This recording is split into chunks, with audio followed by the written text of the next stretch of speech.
Hello, good morning, and welcome to my series of spading every plane in the War Thunder Israeli tech tree. Today, I will be spading the Israeli B17G, an Israeli bomber at the BR of 5.3.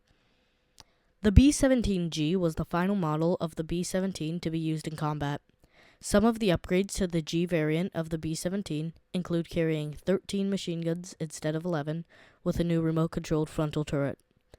8,680 B-17Gs were manufactured in total, making up 60% of all B-17s.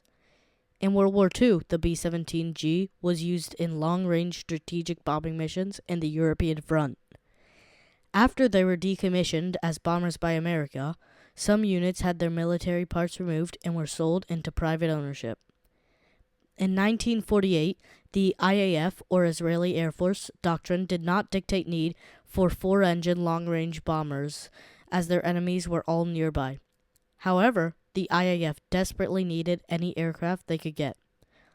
In 1948, after B-17s were no longer bombing for the USAF, the Israeli Air Force was in need of strategic bombers, so they acquired 3 privately owned B-17s from Charles Winters, who used them for his cargo company. These 3 unarmed aircraft were flown to Israel, who armed them with Czechoslovakian, German, and Israeli parts. These planes were flown in 200 sorties from the year 1948 to their demotion to communications planes in 1956 and later retirement in 1958. The Israeli B-17 was introduced with the Wings Lines update, the update that introduced the Israeli tech tree to War Thunder. At the BR of 5.3, it faces planes with good climb rates, which can reach and then destroy it. To avoid flighters, it is recommended to reach a height of at least 6 kilometers, or make it a point to gain altitude throughout the match. The B-17 can destroy 2 bases with its bombs, using either 6 250-kilogram bombs or 3 500-kilogram bombs each. The B-17 has a max speed of 510 kilometers per hour and a 2G turn limit.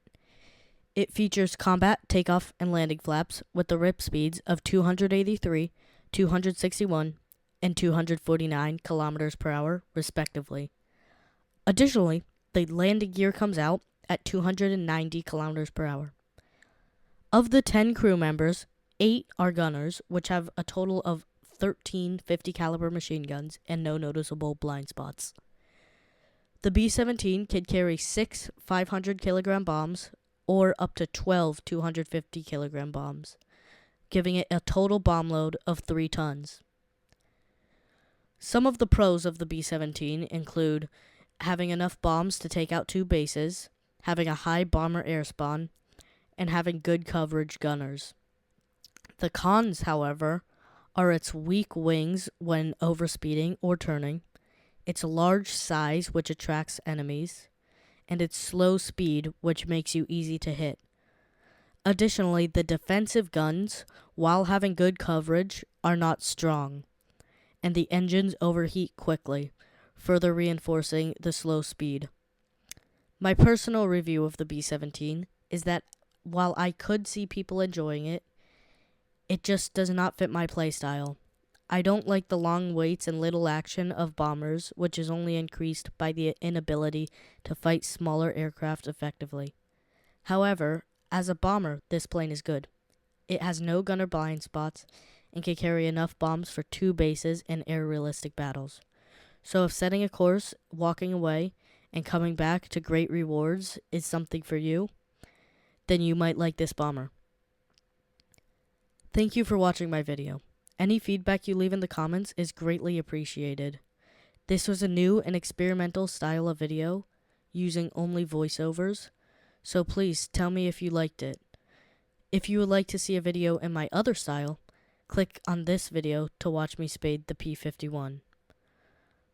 Well, that's all the time I have for today. Goodbye.